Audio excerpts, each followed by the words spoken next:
Hello aspirants, welcome to concept चमकेगा। आज मैं आप सभी के लिए फिर से आया हूँ एक नया और बहुत ही बेहतरीन लेक्चर लेके, जिसका नाम है atoms and molecules. Class ninth का सबसे important chapter I think chemistry का, जिसका बेस ये आपका रेडी करेगा यहीं से। ठीक है, 11th में जब आप आगे पढ़ोगे, एटम्स और मॉलिक्यूल्स की स्टडी करोगे, सब एटॉमिक पार्टिकल्स को पढ़ोगे, तो आपका जो पूरा बेसिक है वो यहीं से तैयार होगा। अगर आपने ये लेक्चर मिस कर दिया तो आई विल डेफिनेटली श्योर कि आपको 11th में प्रॉब्लम आने वाली है। तो ध्यान से पढ़िएगा स्टूडेंट्स, वन शॉट में पूरा खत्म करूंगा। एक पेज में मैंने शॉर्ट नोट्स बनाए हैं, इसके पूरे एक पेज में आपका चैप्टर ये लगभग खत्म हो जाएगा। ज़्यादा आपको इसमें मेन एक्सप्लेनेशन है, ठीक है। इसमें नोट्स का ज़्यादा कोई इंपॉर्टेंस नहीं है इस चैप्टर में, मेन इसका एक्सप्लेनेशन है। अगर आपने चैप्टर को अच्छे से समझ लिया, ठीक है, एक एक चीज़ को अच्छे से बताना हूँ, आपको समझना है, ठीक है, अपनी कॉपी में नोट करना है और चीज़ों को ध्यान से समझना है, क्योंकि ये I think one of the most important chapters है आपके पूरे क्लास में। ठीक है, 9th क्लास में जो भी आपका सिलेबस है उसमें से काफ़ी इंपॉर्टेंट रोल रखता है ये चैप्टर, और एग्जाम में इसका वेटेज भी अच्छा खासा आता है स्टूडेंट्स। ठीक है, तो हम स्टार्ट करते हैं। मैं ज़्यादा आपका टाइम वेस्ट नहीं करूँगा, ये लेक्चर लंबा चलेगा थोड़ा, ठीक है, ध्यान से पढ़िएगा। So let's start our chapter with Dalton's atomic theory. तो स्टूडेंट्स, हमारे डाल्टन भाई साहब एक साइंटिस्ट थे। इन्होंने सबसे पहले एक थ्योरी दी थी एटम एटम के बारे में। ठीक है, तो इस थ्योरी में इन्होंने कुछ चीज़ें, कुछ पॉइंट्स मेंशन किए जो इन्होंने स्टडी किए अपने, जो भी रिसर्च इन्होंने की थी उसमें। तो हम स्टार्ट करेंगे from the first point, that is every matter is made up of small particles called atom. तो ये लाइन आपको क्या कहना चाह रही है कि जो एटम है, ये इसको डिफाइन कर रही है एक्चुअल में, कि जो भी मैटर आप आसपास देख चुके हैं, आपने पहले चैप्टर पढ़े मैटर इन आवर सराउंडिंग, ठीक है, मैटर के बारे में आपको नॉलेज होगी अच्छे से। तो अगर आप ध्यान से देखिए तो इन्होंने क्या बोला है कि हर matter is made up of small particles called atom. मतलब कि जितने भी मैटर है वो सब एटम से मिलके बने हैं। ठीक है, एटम एक स्मॉल पार्टिकल है, जो एलिमेंटल पार्टिकल जिसे हम बोलते हैं। ठीक है, उसके बाद अगर मैं बात करूं तो atoms are not divisible and can not be created nor be destroyed. ठीक है, तो ये बात इन्होंने क्या बोली कि एटम ना तो डिविजिबल है, मतलब एटम जो भी है हम उसको ना तो डिवाइड कर सकते हैं, ना ही उसको हम क्रिएट कर सकते हैं, और ना ही डिस्ट्रॉय कर सकते हैं। मतलब पहले से ही जो वो प्रेजेंट है यूनिवर्स में, दैट्स इट। ना तो हम उसको क्रिएट कर सकते हैं, ना ही डिस्ट्रॉय कर सकते हैं। उसके बाद में देखो, ध्यान से देखिए, एटम्स ऑफ सेम एलिमेंट। अब ये पॉइंट आता है एलिमेंट, और आप कंपाउंड भी आगे सुनेंगे, तो ध्यान से सुनिए बच्चों। आपको पहले ही ये चीज़ पढ़ा दी गई है कि एलिमेंट और कंपाउंड क्या होते हैं, ठीक है, जो सेकंड चैप्टर केमिस्ट्री का है। फिर भी मैं एक बार दोबारा आपको रिमाइंड कर देता हूँ कि एलिमेंट क्या है। It is the purest form of any matter, उसको हम एलिमेंट बोलते हैं। और कंपाउंड में क्या है, एक या एक से ज़्यादा एलिमेंट मिलके कुछ कंपाउंड बनाते हैं, ठीक है, एटम मिलके, वो उसको हम कंपाउंड कहते हैं। ठीक है, तो ये मिक्सचर वाला पार्ट है जो आप पढ़ चुके हैं। तो इसमें बोला क्या है कि अगर मैं सेम एलिमेंट की बात करूं, ठीक है, क्या कह रहा है, अगर मैं सेम एलिमेंट की बात करूं तो उसके जो एटम्स है उनकी प्रॉपर्टीज क्या होगी, सेम। अब प्रॉपर्टीज में मैं किसकी बात कर रहा हूं, फिजिकल प्रॉपर्टीज की। ठीक है, एंड ऑब्वियसली केमिकल प्रॉपर्टीज भी, क्योंकि एलिमेंट की फिजिकल और केमिकल प्रॉपर्टीज, उसके जितने भी एटम्स होते हैं सबकी सेम होती है। और जब सेम की सेम होगी तो भाई डिफरेंट की क्या होगी, डिफरेंट होगी प्रॉपर्टीज। सिंपल सी बात है, कॉमन सेंस की। ठीक है स्टूडेंट्स, नेक्स्ट में अगर बात करूं तो नेक्स्ट आप देखिए क्या बोला है, atoms combine in a small whole number ratio to form compound. ठीक है, ये भी हम पढ़ चुके हैं केमिकल कॉम्बिनेशन में। ठीक है, जो लॉज हैं केमिकल कॉम्बिनेशन के, उन्होंने क्या बोला था कि एटम्स क्या करते हैं, कंबाइन होते हैं स्मॉल होल नंबर रेशियो में टू फॉर्म कंपाउंड्स। मतलब जो एक या एक से ज़्यादा एटम आपस में कंबाइन होते हैं, ठीक है, और क्या बनाते हैं, कंपाउंड बनाते हैं। अब उनका रेशियो क्या होता है, वो स्मॉल होल नंबर के फॉर्म में होता है, जिसको हम अगर हम निकाले रेशियो को सिंपलेस्ट फॉर्म में, तो एक रेशियो आता है। ठीक है, उसके बाद नेक्स्ट में बात करूं तो नेक्स्ट इन्होंने क्या बोला है कि relative number and kinds of atom are constant in a compound. तो अगर मैं कंपाउंड को स्टडी करूं तो उसमें जो भी नंबर या टाइप ऑफ एटम होता है वो कांस्टेंट रहता है हमेशा। जैसे मैं वाटर की, let's take an example of water. ठीक है, तो वाटर का जो मॉलिक्यूल है वो क्या है, H2O, वी ऑल नो। तो ऐसा नहीं है ना कि वाटर का जो मॉलिक्यूल है वो H2O2 हो जाएगा या फिर HO2 हो जाएगा। भाई वो कांस्टेंट है कि H2O ही रहेगा, जिसमें दो तो हाइड्रोजन रहेंगे और एक ऑक्सीजन रहेगा। ये चीज़ चेंज नहीं हो सकती, ठीक है, ये कांस्टेंट है। वो तभी उसकी प्रॉपर्टी, पर्टिकुलर प्रॉपर्टी को शो करेगा। वो एक रेशियो फिक्स है हर कंपाउंड का, ठीक है। तो ये आपकी खत्म होती है यहाँ पे डाल्टन्स एटॉमिक थ्योरी। इसमें इतना सब कुछ बताया है इसने, ठीक है। नेक्स्ट में हम फर्दर हम एटम के बारे में डिस्कस करेंगे। अभी तो इन्होंने बस एक थ्योरी दी थी कि हाँ भाई एटम ऐसा है और इसकी ऐसी ऐसी प्रॉपर्टीज है, लेकिन एटम एक्चुअली में क्या है वो अब हम स्टडी करेंगे, ठीक है। तो let's start with the atom, ठीक है स्टूडेंट्स। तो मैं अगर एटम की बात करूं तो ध्यान से देखिए, जो एटम है हमारा वो क्या है, स्मॉलेस्ट पार्टिकल है, ठीक है, फंडामेंटल पार्टिकल है आप कह सकते हैं, फंडामेंटल यूनिट ऑफ मैटर बोल सकते हैं, ठीक है। और smallest particle which can take part in chemical reaction, ठीक है। तो डिफरेंट डिफरेंट डेफिनेशंस है एटम की, आप अकॉर्डिंग टू आपके जो कंफर्टेबल है जोन उसके हिसाब से यूज कीजिए, लेकिन इसका मेन मतलब समझना जरूरी है, ठीक है। भाई आपको स्क्रीन पे ना एक डायग्राम, तो स्टूडेंट्स जब आप डायग्राम को देखेंगे तो ये आपको इंटरनल स्ट्रक्चर दिखा रहा है एटम का। कैसे, आप ध्यान से देखिए। नॉर्मली हम क्या लेके चलते हैं कि एटम को हम एज ए स्पेरिकल मानते हैं, मतलब अजम्पशन के लिए जब हम स्टडी करते हैं तो हम स्पेरिकल मानते हैं एटम को, बट एक्चुअल में ऐसा कुछ नहीं होता है, ठीक है। हमारे एटम के अंदर और भी सब एटॉमिक पार्टिकल्स होते हैं, ठीक है, जिसकी स्टडी बाद में की गई थी, और उसका और आप ब्रीफ में नेक्स्ट चैप्टर में पढ़ोगे, ठीक है, कि उसकी फाइंडिंग्स कैसे हुई, कैसे उसको देखा गया, समझा गया। अभी हम जस्ट नॉर्मल मैं आपको इंट्रोडक्शन दूंगा सब एटॉमिक पार्टिकल्स का, कि एटम के अंदर और भी पार्टिकल्स होते हैं जैसे इलेक्ट्रॉन, प्रोटॉन, न्यूट्रॉन। समझना इसलिए जरूरी है क्योंकि कुछ ऐसे कॉन्सेप्ट्स हैं जो इनके बिना आपको समझ में नहीं आएंगे, ठीक है। तो ये जो सब एटॉमिक पार्टिकल्स हैं, अब आप डायग्राम में ध्यान से देखिए, आपको डायग्राम में दिख रहा होगा कि एक सेंटर में क्या है, एक न्यूक्लियस है, ठीक है, न्यूक्लियस है, उसके चारों तरफ क्या है, एक ऑर्बिट बना हुआ है, आपको दिख रहा होगा, एक सर्कुलर ऑर्बिट है। हालांकि ये भी सर्कुलर नहीं होता है, डिफरेंट डिफरेंट होता है, लेकिन जनरल आपको एक्सप्लेनेशन के लिए बताया है, ठीक है। तो सर्कुलर ऑर्बिट है, इसमें आपको दिख रहा होगा इलेक्ट्रॉन्स डॉटेड फॉर्म में, ब्लू डॉट में। तो इलेक्ट्रॉन्स क्या कर रहे हैं, रिवॉल्व कर रहे हैं, सर्कुलर सर्कुलर ऑर्बिट में रिवॉल्व कर रहे हैं न्यूक्लियस के चारों तरफ, ठीक है। तो इस तरह से ये रहता है, और न्यूक्लियस के अंदर हमारे होते हैं न्यूट्रॉन और प्रोटॉन, ठीक है, ये जो दो सब एटॉमिक पार्टिकल्स हैं। अब होता क्या है स्टूडेंट्स, कि जो इलेक्ट्रॉन होते हैं ये नेगेटिवली चार्ज पार्टिकल्स होते हैं, electrons are negatively charge particles, ऐसा हम मानते हैं, ठीक है, हमने स्टडी की है एक्चुअल में। और प्रोटॉन्स होते हैं पॉजिटिवली चार्ज, ठीक है, प्रोटॉन्स होते हैं पॉजिटिवली चार्ज। और न्यूट्रॉन्स पे कोई चार्ज नहीं होता है, उसके नाम से ही देखो पता है, न्यूट्रल, ठीक है, न्यूट्रॉन पे कोई चार्ज नहीं होता है। तो न्यूट्रॉन और प्रोटॉन ये दोनों आपस में साथ में रहते हैं न्यूक्लियस के अंदर, और इलेक्ट्रॉन हमारा भैया बाहर घूमता रहता है एकदम बदमाशों की जैसे, ठीक है। इलेक्ट्रॉन को घूमने में मजा आता है, घूमता रहता है, घूमता रहता है। अब इसी के बेस पे हम आगे स्टडी करेंगे जब हम पढ़ेंगे वैलेंसीज के बारे में, ठीक है, आयंस के बारे में, तो ये इंपॉर्टेंट होगा। अब एटॉमिक एक पॉइंट मैंने लिखा है यहाँ पे, atomic radius is measured in nanometers, ठीक है, ये बहुत छोटा होता है एटम, ऑब्वियसली हमें पता है। तो नैनोमीटर्स मतलब 10⁻⁹ 10⁻⁻10 एंगस्ट्रॉम, ठीक है, -12 पिकोमीटर। ये सब टेबल आपको पढ़नी पड़ेगी, ठीक है। आप ध्यान रखिएगा, एक तो नैनोमीटर, एक एंगस्ट्रॉम, एक पिकोमीटर, ये तीन चीजें जो आपको ध्यान रखना पड़ेगा, ठीक है, और माइक्रोमीटर भी।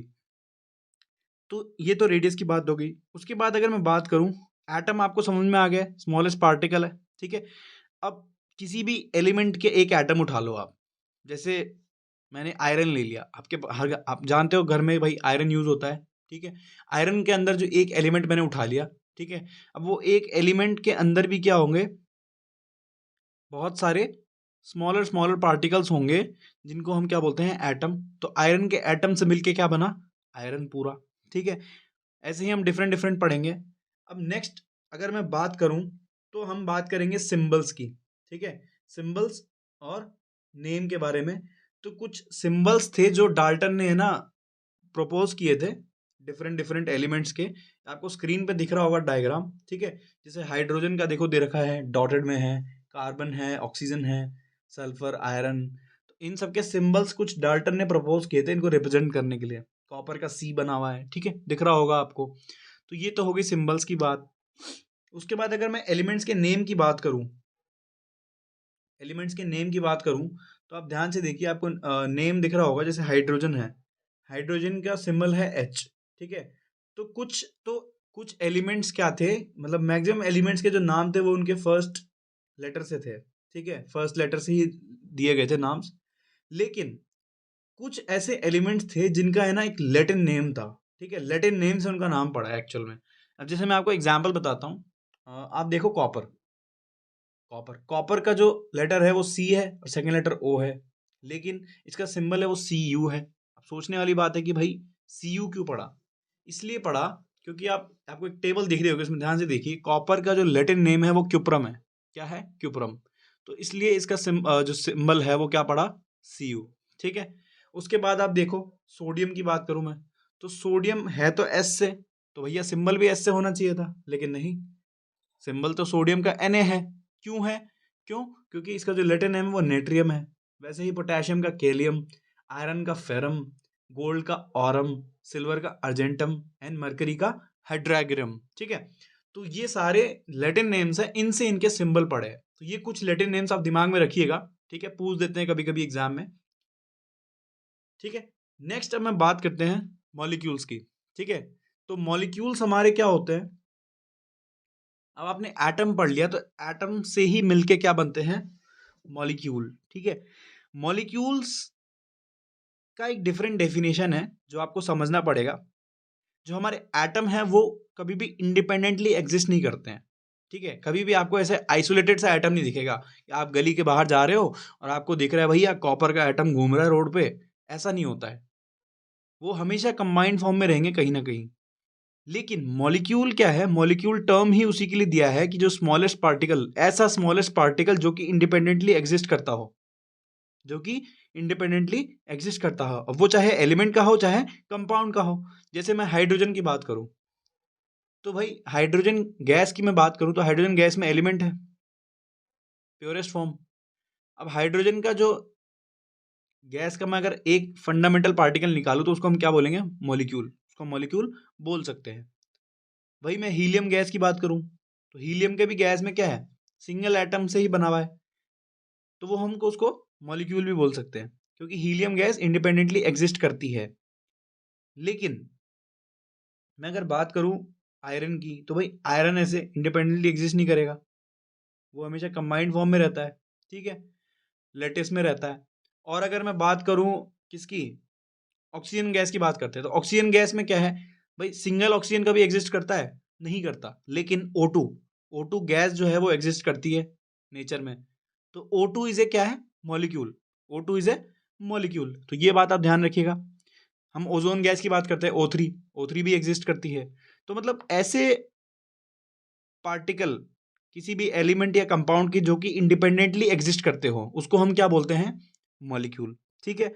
अब मॉलिक्यूल्स क्या है? कैन हैव सेम एटम, या तो एलिमेंट में देख लो आप, और डिफरेंट एटम भी हो सकते हैं कंपाउंड में। अब जैसे H2O मॉलिक्यूल, तो H2O मॉलिक्यूल क्या है? एक कंपाउंड का पार्टिकल है, एक कंपाउंड का एक सिंगल पार्टिकल है H2O।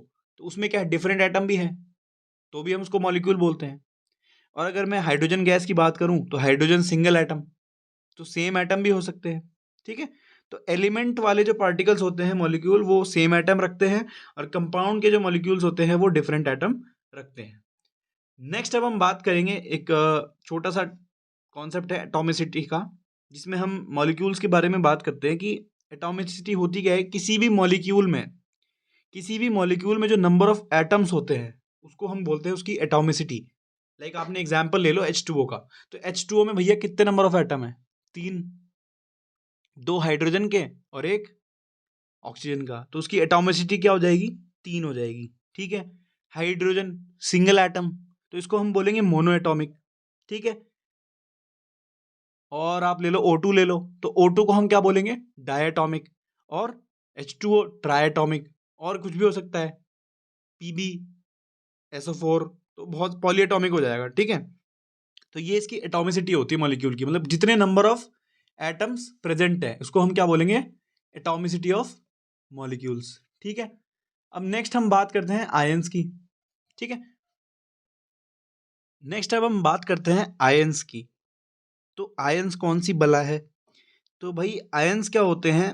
It is a charge particles या एटम्स, ठीक है, कुछ भी बोलो आप, आर आयंस, ठीक है। अब होता क्या है कि आयंस के ऊपर कोई ना कोई चार्ज होता है, मतलब ऐसे पार्टिकल्स जिन पे या तो कोई पॉजिटिव चार्ज हो या फिर कोई नेगेटिव चार्ज हो, ठीक है। डिपेंड करता है कि कौन सा चार्ज है। अगर पॉजिटिव चार्ज है तो उसको हम बोलते हैं कैटायन, ये ध्यान रखिएगा। अगर पॉजिटिव चार्ज है तो हम क्या बोलेंगे? कैटायन। और अगर नेगेटिव चार्ज है तो हम क्या बोलेंगे? एनायन। एग्जाम्पल ले लो, आयरन पे +2 का चार्ज है, 2+, ठीक है। आगे बताऊंगा कि ये 2 कहाँ से आया, अभी नहीं बताऊंगा, ठीक है। तो आयरन पे 2+ का चार्ज है, मतलब पॉजिटिव चार्ज, तो इट इज ए कैटायन। और वही क्लोरीन की बात करें, Cl सिंबल भी आपको देख लिए होंगे आपने टेबल में। तो क्लोरीन की बात करो तो Cl-, तो ये हमारा क्या हो जाएगा? एनायन, ठीक है, नेगेटिव चार्ज है। तो ये तो हो गया आपका आयंस का कॉन्सेप्ट। अब भैया ये आयंस बने कैसे, ये अब आगे पढ़ेंगे हम वैलेंसी में, तब आपको पता चलेगा कि ये चार्ज आ कहाँ से रहा है, ठीक है। कौन डिसाइड कर रहा है कि कितना +2 देना है, कितना +3 देना है। तो लेट्स सी, वैलेंसी के कॉन्सेप्ट को पढ़ते हैं। चलो भैया स्टार्ट करें। तो वैलेंसी हमारी क्या है? वैलेंसी की बात करें तो पहली बात तो ध्यान से पढ़ना, ये टॉपिक बहुत ही इंपॉर्टेंट है। आधे बच्चों को समझ में ही नहीं आता है कि ये क्या बोल रहा है, क्या कहना चाह रहा है। सब मतलब आधे कॉन्सेप्ट लेके घूमते हैं इसमें, ठीक है। तो वैलेंसी से पहले मैं आपको बताऊंगा एक रूल, जो कि आपको दिख रहा होगा स्क्रीन पे, ऑक्टेट और डुएट रूल, ठीक है। मतलब ये हमारे जो साइंटिस्ट लोग हैं ये ऐसा बोलते हैं कि जितने भी एलिमेंट हैं उन सबको स्टेबिलिटी चाहिए। भैया हमें भी चाहिए स्टेबिलिटी, पढ़ाई क्यों कर रहे हैं? अच्छी जॉब लग जाए, पैसा वैसा कमा लें, स्टेबिलिटी आ जाए, मनी, स्टेबिलिटी। वैसे ही इनको इलेक्ट्रॉन चाहिए, जैसे हमें पैसा चाहिए स्टेबल होने के लिए, वैसे ही एटम्स को क्या होता है? इलेक्ट्रॉन चाहिए होता है। इलेक्ट्रॉन इज देयर करेंसी, तो अब स्टेबिलिटी के लिए क्या चाहिए कि मैंने आपको एटम का डायग्राम दिखाया होगा, ठीक है। तो एटम के डायग्राम में आप ध्यान से देखिएगा कि जो जहाँ पे इलेक्ट्रॉन रिवॉल्व कर रहे हैं, तो एक ना आउटर मोस्ट ऑर्बिट होता है, ठीक है। मतलब रिवॉल्यूशन में क्या, एक के ऊपर एक, एक के ऊपर एक। सोलर सिस्टम है तो सोलर सिस्टम में सबसे लास्ट वाला जो ऑर्बिट होगा, सोलर सिस्टम में लास्ट वाला कौन है? प्लूटो के पास। प्लूटो तो है भी नहीं, पता नहीं, जो भी है, ठीक है। एसएसटी थोड़ी वीक है हमारी। तो प्लूटो के पास आप ध्यान से देखिए, जो ऑर्बिट होगा लास्ट वाला, वो जिसमें घूम रहा है उसको हम बोलेंगे वैलेंस इलेक्ट्रॉन, वैलेंस ऑर्बिट बोलेंगे, ठीक है। क्या बोलेंगे? Valence orbit. तो सोलर सिस्टम में जो लास्ट वाला ऑर्बिट है उसको हम क्या बोलेंगे? Valence orbit. और उसमें जो प्लेनेट घूम रहा है उसको अगर मैं इलेक्ट्रॉन मान लूं, भाई सिस्टम तो यही चल रहा है, अगर आप एटम ले लो या फिर सोलर सिस्टम से पढ़ लो, तो अगर मैं प्लूटो को इलेक्ट्रॉन मान लूं तो वो क्या कहलाएगा? वैलेंस इलेक्ट्रॉन, ठीक है। आउटर मोस्ट ऑर्बिट वाला क्या कहलाएगा? वैलेंस ऑर्बिट, ठीक है। और जो प्लूटो है वो क्या कहलाएगा? Valence electron. तो भैया ये जो वैलेंस इलेक्ट्रॉन है लास्ट ऑर्बिट में, ये कितने हैं इस पे डिपेंड करती है स्टेबिलिटी। और स्टेबिलिटी लाने के लिए हमें क्या करना होता है? ऑक्टेट या डुएट रूल को पूरा करना होता है, ठीक है। अब ऑक्टेट और डुएट रूल पूरा कैसे होगा? तो भैया साइंटिस्ट लोग कहते हैं कि ऑक्टेट या डुएट पूरा करने के लिए जो आउटर मोस्ट ऑर्बिट है ना, उसमें या तो 2 इलेक्ट्रॉन हो आपके पास, तो उसको बोलेंगे डुएट रूल। और या फिर 8 इलेक्ट्रॉन हो, जिसको हम बोलेंगे ऑक्टेट रूल, ठीक है। तो 2 या 8। अब सोचने वाली बात यह है कि भाई डुएट रूल तो क्या है, ज्यादा काम ही नहीं आता है, क्योंकि ये स्टार्टिंग वाले एलिमेंट्स के लिए होता है, हाइड्रोजन। क्योंकि हाइड्रोजन में क्या है, एक ही इलेक्ट्रॉन होता है हाइड्रोजन के पास। तो पहली बात, जो आपको टेबल मैंने दिखाई थी नंबर वाइज, तो नंबर के हिसाब से इनके इलेक्ट्रॉन डिसाइड होते हैं, आगे आप पढ़ोगे नेक्स्ट चैप्टर में, बट फिर भी मैं बता देता हूँ। हाइड्रोजन के पास एक इलेक्ट्रॉन होता है, तो भैया एक इलेक्ट्रॉन उसके पास पहले से है, तो अब उसको कितने चाहिए स्टेबल होने के लिए? 2। मैंने क्या बोला, या तो 2 कर लो या 8 कर लो पूरे। अब भैया हाइड्रोजन की इतनी तो औकात नहीं कि वो 8 इलेक्ट्रॉन पूरा करे, एक के साथ 7-7 इलेक्ट्रॉन, इतनी तो जगह ही नहीं है उसके पास, तो वो तो 2 ही पूरा करेगा, क्योंकि कम मेहनत है। अब भाई मैं आपको बोलूं कि आपको 1 लाख रुपए कमाने हैं और आपको 8 लाख रुपए कमाने हैं, तो जल्दी तो 1 लाख ही हो जाएंगे ना। तो सिंपल सी बात है। तो हाइड्रोजन भी क्या करेगा? एक इलेक्ट्रॉन ले लेगा अपने पास और स्टेबल हो जाएगा, उसको 2 करने हैं पूरे। तो ये होती है हमारी वैलेंसी, ठीक है। कि मतलब कितने इलेक्ट्रॉन कोई भी एटम लेता है या देता है, ठीक है। कितने इलेक्ट्रॉन कोई भी एटम या तो ले रहा है या फिर दे रहा है किसी भी उसको एटम को, वो उसकी वैलेंसी डिसाइड करती है, तब उसकी स्टेबिलिटी जब हो जाती है, ठीक है। सिंपल सी बात है। तो हमें क्या करना है, या तो 2 पूरे करने हैं या फिर 8 पूरे करने हैं। अब अगर आप ध्यान से देखिए, यहाँ पे मैंने आपको एक वैलेंसी टेबल दी है डायग्राम में, ठीक है। वैलेंसी टेबल में आपको दिख रहा होगा डिफरेंट एलिमेंट्स के नाम है, सिंबल है, वैलेंसी है और उसका आयन है, क्योंकि वैलेंसी से ही डिसाइड होता है कि कैसा आयन बनेगा, मैंने बताया था आपको पहले, ठीक है। अब आप ध्यान से देखिए, लेट एग्जाम्पल हम लेते हैं, किसका एग्जाम्पल है भैया, ऑक्सीजन का लेते हैं, ऑक्सीजन अच्छा लग रहा है, ठीक है। तो ऑक्सीजन का एग्जाम्पल लेते हैं, चलो। तो ऑक्सीजन में हमको पता है कि भैया ऑक्सीजन का जो एटॉमिक नंबर है वो है 8, तो उसमें इलेक्ट्रॉन्स भी होते हैं 8, ठीक है। पहली बात तो ये।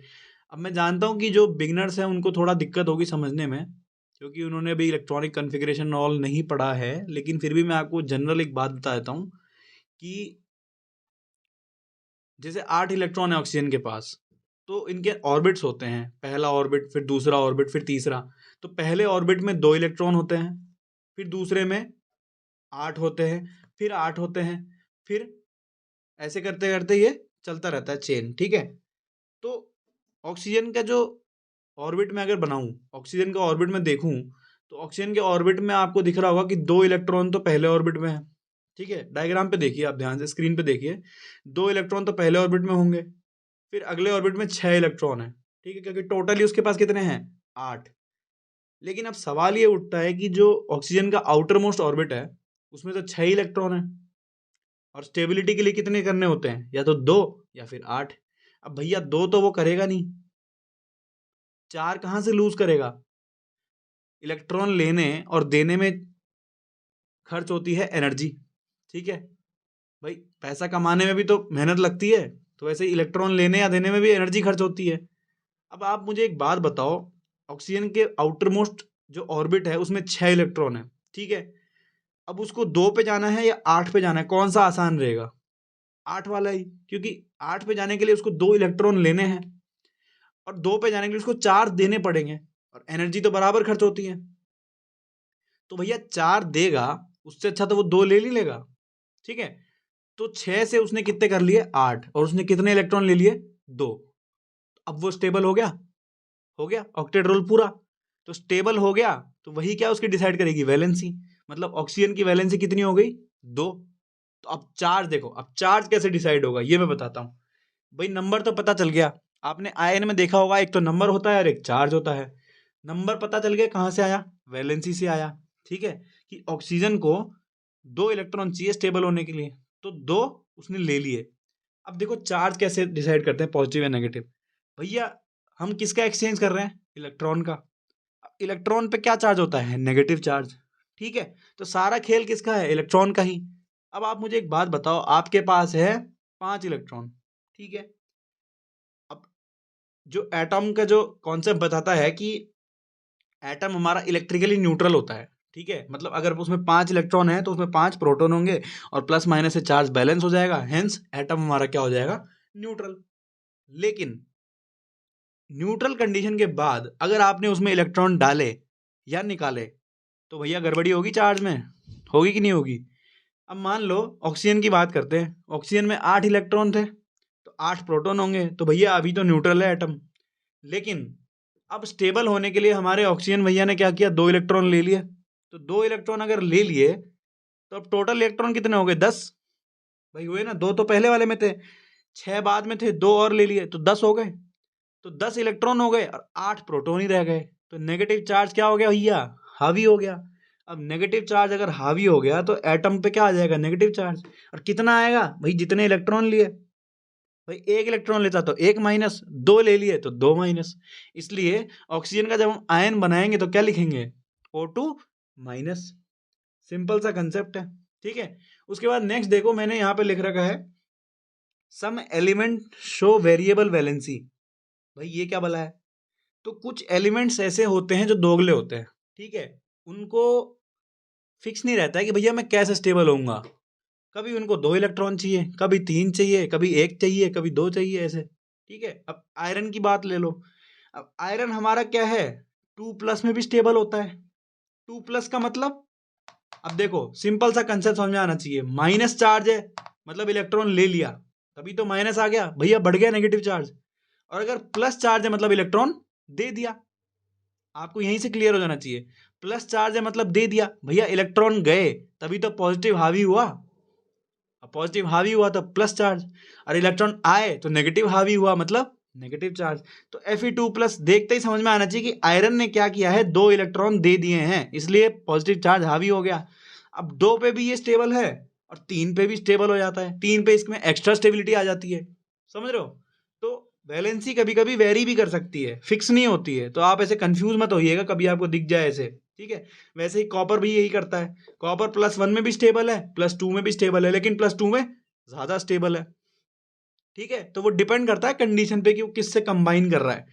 सामने वाले से भी डिपेंड करता है ना भाई, लेने या देने वाला कौन है, ठीक है स्टूडेंट्स। तो ये तो आपकी बात हो गई वैलेंसी की, ऑक्टेट रूल की, ठीक है। वैलेंसी में आपको कोई कंफ्यूजन नहीं होना चाहिए। एक आध एग्जांपल और उठा लो, आप सोडियम का उठा लो। सोडियम की देखो वैलेंसी कितनी है, 1 दे रखी है। क्यों? सोडियम में होते हैं भैया 11 इलेक्ट्रॉन, ठीक है। तो पहले में 2 होते हैं, दूसरे में 8 होते हैं, और लास्ट वाले में 1 बचा होता है, प्लूटो की जैसे अकेला, ठीक है। अब भैया 1 बचा है और उसको क्या करना है, आखिरी में 8 करने हैं। अब आप मुझे ये बताओ कि अगर आखिरी में 1 बचा है तो वो 8 करने के लिए या तो 7 इलेक्ट्रॉन लेगा तभी 8 होंगे, या फिर वो जो 1 है उसी को बाहर निकाल दे तो भी तो 8 हो जाएंगे, है ना। या तो वो 7 इलेक्ट्रॉन ले ले तो पूरे हो जाएंगे 8, या फिर 1 निकाल दे तो भी तो 8 हो जाएंगे। तो वो निकालना ज्यादा हल्का समझता है, तो इसलिए क्या करता है, सोडियम हमारा क्या बोलता है, भैया तू 1 इलेक्ट्रॉन मेरे से ले जा, मैं स्टेबल अपना, ठीक है। और ले दिया तो मतलब पॉजिटिव चार्ज हावी, इसलिए Na+ बन जाता है आयन +1, ठीक है। तो इस तरह से वैलेंसी का फंडा चलता है। अब नेक्स्ट हम बात करते हैं केमिकल फॉर्मूला की। अब बात करते हैं अपन केमिकल फॉर्मूला की, कि आपने देखा होगा कि बहुत सारे डिफरेंट डिफरेंट एलिमेंट्स कंबाइन करके एक कंपाउंड बनाते हैं, उसके फॉर्मूलाज लिखे होते हैं, NaCl, H2SO4, FeSO4, Al2O3 and all, मतलब बहुत सारे आपको दिखेंगे जो कंपाउंड ऐसे बनाते हैं। तो ये मतलब कैसे बनते हैं, ये हम लिखते कैसे हैं, क्या तरीका है लिखने का, ये कैसे डिसाइड होता है कि भैया इस पे ही 2 आएगा, इसी पे 3 आएगा, यही हमारा प्लस चार्ज इधर नेगेटिव चार्ज एंड ऑल, ठीक है। तो जैसे देखो, जब कोई भी एलिमेंट कंबाइन करता है तो वो क्या, पहली बात तो है ना, एक बॉन्ड बनाता है आपस में, ठीक है। तो बॉन्ड बनाता है तब ये कंबाइन करता है, तो एक तो क्या है, इलेक्ट्रॉन देने वाला चाहिए और एक लेने वाला चाहिए, ठीक है। अगर दोनों देने वाले होंगे तो भी स्टेबिलिटी नहीं बढ़ेगी, दोनों ही ले लेंगे तो भी स्टेबिलिटी नहीं बढ़ेगी। स्टेबिलिटी कैसे बढ़ती है भाई, तुम पैसा कमाते हो, तुम पैसे लेते हो तो कोई तुम्हें देता है ना, तभी तो स्टेबिलिटी आती है। ऐसा तो है नहीं कि तुमसे छीन लिया पैसा और तुम स्टेबल हो गए। तो वही बात है। तो हमने क्या लिया है, एक कैटायन लिया है, एक एनायन लिया है। आपको सिंपल सा एग्जांपल बता रहा हूँ कंबाइन करने का, कैसे कंबाइन करते हैं, फॉर्मूला बनाते हैं। जैसे सोडियम है, सोडियम का आयन आपने देखा है Na+ होता है, ठीक है। टेबल में आप वो कर लेना, चेक कर लेना, ठीक है। Na+ हमारे पास है आयन, और Cl- है, क्लोरीन का नेगेटिव चार्ज। तो अब देखो कंबाइन कैसे होता है, कि जितना चार्ज है, सिंपल सा कंसेप्ट है, जितना चार्ज है, इस पे +1 चार्ज है, इस पे -1 चार्ज है, उसको आपस में क्रॉस मल्टीप्लाई कर दो चार्ज को, ठीक है। इस पे 1, इस पे भी 1, तो ये तो सिंपल सा हो गया कि भैया Na का भी 1 एटम होगा और Cl का भी 1 एटम होगा, आपस में कंबाइन करके क्या बनाएंगे, NaCl, जो हमारा क्या है, शुद्ध देसी टाटा नमक, ठीक है। उसके बाद अगर मैं बात करूं एल्यूमिनियम ऑक्साइड, इसको हम बोलेंगे एल्यूमिनियम ऑक्साइड, इसको हम बोलते हैं सोडियम क्लोराइड, ठीक है। जब भी ऐसे बनता है बॉन्ड, तो जो एनायन होता है उसके आगे आइड लग जाता है, ठीक है। जैसे क्लोरीन का क्लोराइड होता है, सोडियम का तो सोडियम ही रहेगा, ठीक है। एल्यूमिनियम ऑक्साइड, ठीक है। तो ये नेम्स भी क्या है, वो आयन के हिसाब से हैं, ठीक है। एक टेबल नेक्स्ट चैप्टर में आपके पास होगी, आयन की पूरी टेबल होगी जिसमें आपको नेम्स देखोगे, ठीक है। ऑक्साइड, हाइड्राइड, सल्फाइड, ये कैसे आता है, सल्फेट, ठीक है। तो पहले हम बात करते हैं, जैसे देखो एल्यूमिनियम है तो एल्यूमिनियम की वैलेंसी होती है 3, मतलब 3+, वो भी 3+ है, मतलब एल्यूमिनियम क्या करता है, 3 इलेक्ट्रॉन देता है तब स्टेबल होता है। और ऑक्सीजन हमारा 2 इलेक्ट्रॉन लेता है, 2- है तब स्टेबल होता है। तो भैया इसको कैसे कंबाइन किया जाए? तो सिंपल सा कंसेप्ट है, जो भी एलिमेंट है उसको लिखो Al+3 O2 2-। अब दोनों के चार्जेस को क्या कर दो, क्रॉस मल्टीप्लाई। अगर ऑक्सीजन पे 2 चार्ज है तो मतलब एल्यूमिनियम कितने लगेंगे, 2। और एल्यूमिनियम पे 3 चार्ज है तो ऑक्सीजन कितने चाहिए, 3। तो सिंपल से कंबाइन हो गया Al2O3। ठीक है, सिंपल सा फंडा है, कुछ नहीं करना, वैलेंसी लिखो। आपको वैलेंसी याद होनी चाहिए, बस सारे एलिमेंट की वैलेंसी याद होनी चाहिए। याद करो या फिर ऐसे समझ लो। ठीक है, तो एल्यूमिनियम के 3 प्लस है, O2 पे 2 माइनस है, क्रॉस मल्टीप्लाई किया Al2O3। वैसे ही देखो Fe2+, यहाँ पे हमने आयरन का 2+ वाला लिया है। ठीक है, आयरन की वेरिएबल भी होती है वैलेंसी, ध्यान रखिएगा। और सल्फेट SO4 2-। ठीक है, अब दोनों पे क्या है, देखो 2 चार्ज है तो क्रॉस मल्टीप्लाई हो गया तो सिंगल ही हो गया। क्यों? क्योंकि देखो इसको हम अगर ऐसे लिखेंगे Fe2SO4 2, तो इसका सिंपलर होल नंबर रेशियो क्या आएगा, Fe SO4 ही आएगा। ठीक है, जब भी सेम वैलेंसी हो तो एक एक एटम आप ले लीजिए, ये तो मॉलिक्यूल है हालांकि। ठीक है, तो इस तरह से हम कंबाइन करते हैं। H2SO4 की बात करते हैं, जैसे सल्फ्यूरिक एसिड होता है ना, जो हम लैब में यूज करते हैं, एसिड एसिड। ठीक है, तो हाइड्रोजन पे क्या है, +1 वैलेंसी होती है, SO4 में 2- वैलेंसी होती है।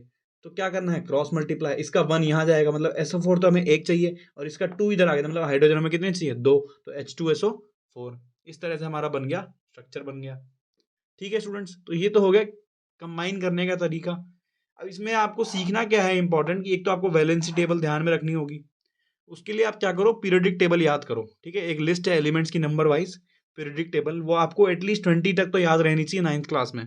आगे फिर और याद करवाते हैं। 9th और 10th में आपको एटलीस्ट 20 कैल्शियम तक याद होनी चाहिए, पीरियोडिक टेबल नंबर वाइज। उसमें जो उसका नंबर होता है उसमें उतने ही इलेक्ट्रॉन्स होते हैं, ठीक है, और प्रोटॉन्स होते हैं। तो उससे आप डिसाइड कर सकते हो कि फिर क्या उसकी वैलेंसी होगी अकॉर्डिंग टू ऑक्टेट रूल। ठीक है, और नेक्स्ट जब हम चैप्टर में ऑर्बिट्स की बात करेंगे तो आपको और अच्छे से क्लियर हो जाएगा, सिंपल है। ठीक है, अगर मैं नेक्स्ट हम चलते हैं मॉलिक्यूलर मास पे। ठीक है, तो मॉलिक्यूलर मास और एक फॉर्मूला यूनिट मास होता है। तो मास क्या है, सिंपल देखो, हम जो एटम्स और मॉलिक्यूल पढ़ते हैं तो उनका कुछ मास होता है जो हम यूज करते हैं व्हाइल इन कैलकुलेशन। ठीक है, तो ये मास निकलता कैसे है, तो पहले एक होता है एटॉमिक मास, मतलब एक एटम का मास। ठीक है, एटॉमिक मास को हम कैलकुलेट कैसे करते हैं, एटॉमिक मास को जब हम कैलकुलेट करते हैं तो हम क्या देखते हैं कि उसमें कितने प्रोटॉन और कितने न्यूट्रॉन है, उसको हम ऐड करते हैं तो हमारे पास क्या आता है, एटॉमिक मास। ठीक है, मैंने आपको प्रोटॉन न्यूट्रॉन पढ़ाया था न्यूक्लियस में, मतलब एटम का जो मेन मास है ना वो उसका न्यूक्लियस कंस्टिट्यूट करता है। जो न्यूक्लियस में जितना मास होता है वही एटम का मास होता है। ठीक है, इलेक्ट्रॉन का मास को हम नेग्लिजिबल मानते हैं क्योंकि वो बहुत हल्का होता है, बहुत छोटा होता है।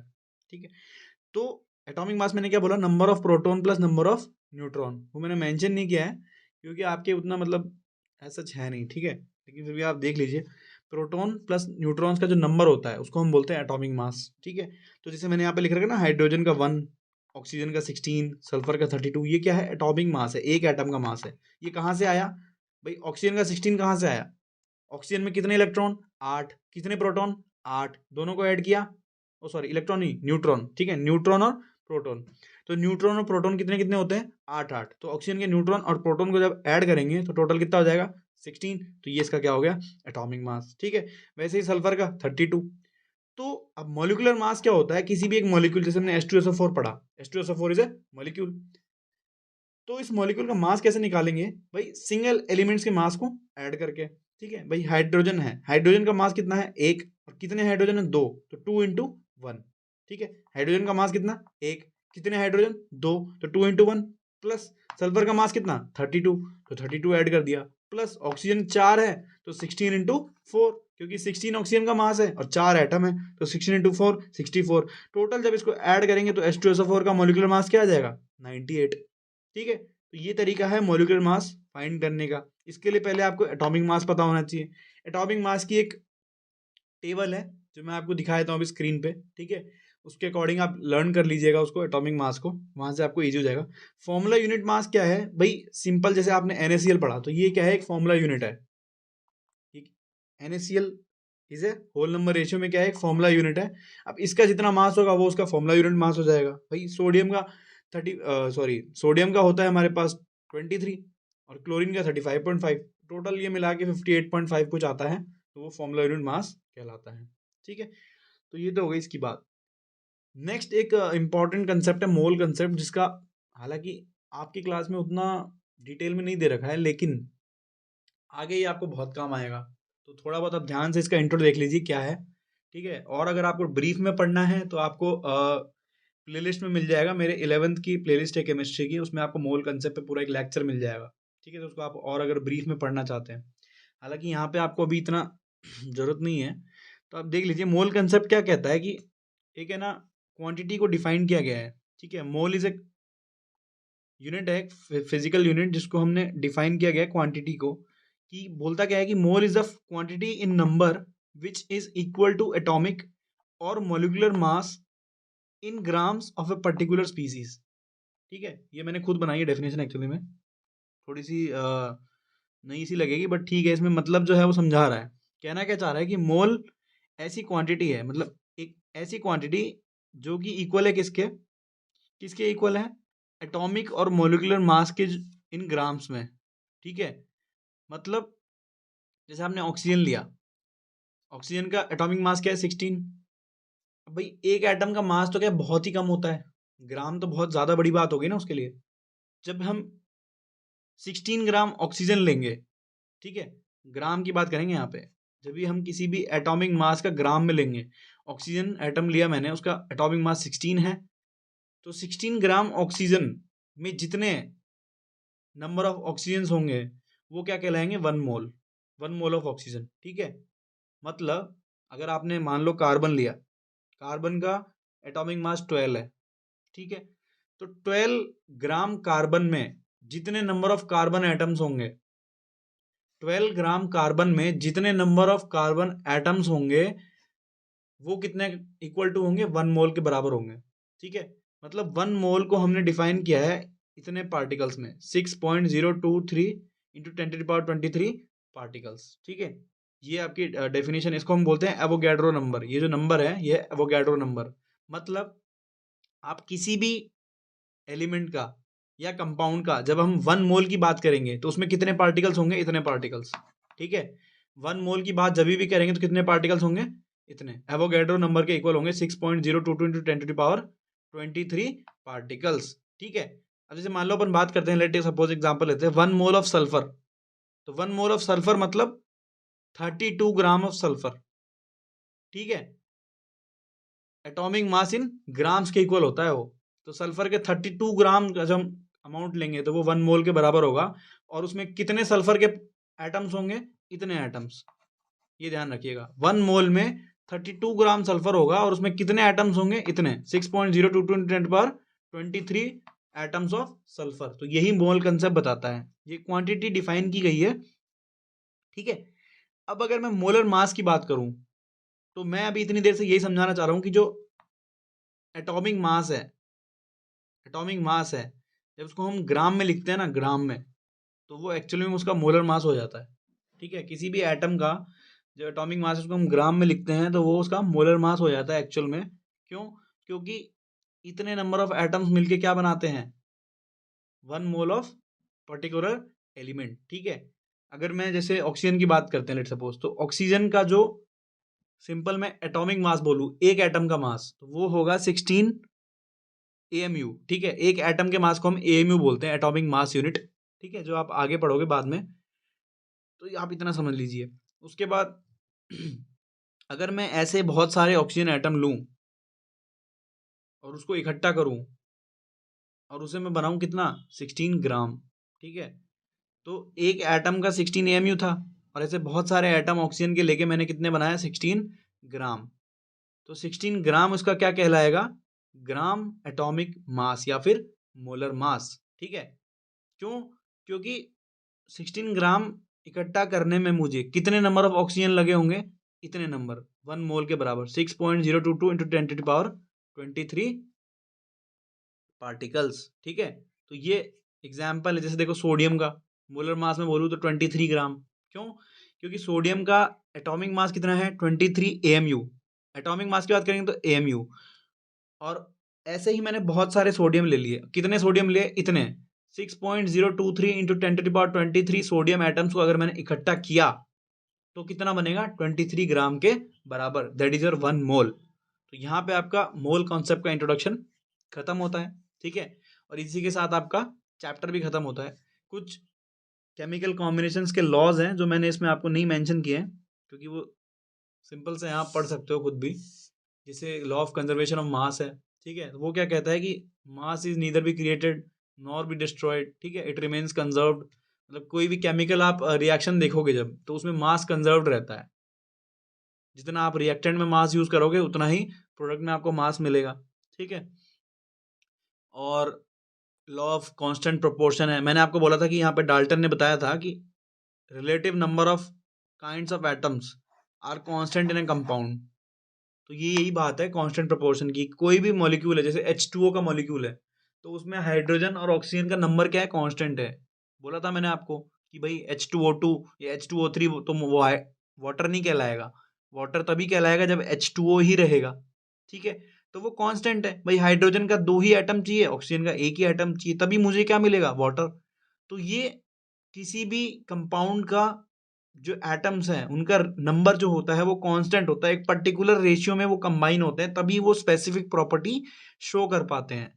अगर वो रेशियो चेंज हो गया तो पूरा कंपाउंड ही चेंज हो जाएगा, पूरा प्रोडक्ट ही चेंज हो जाएगा, समझ रहे हो। और केमिकल रिएक्शन में होता क्या है, यही तो होता है।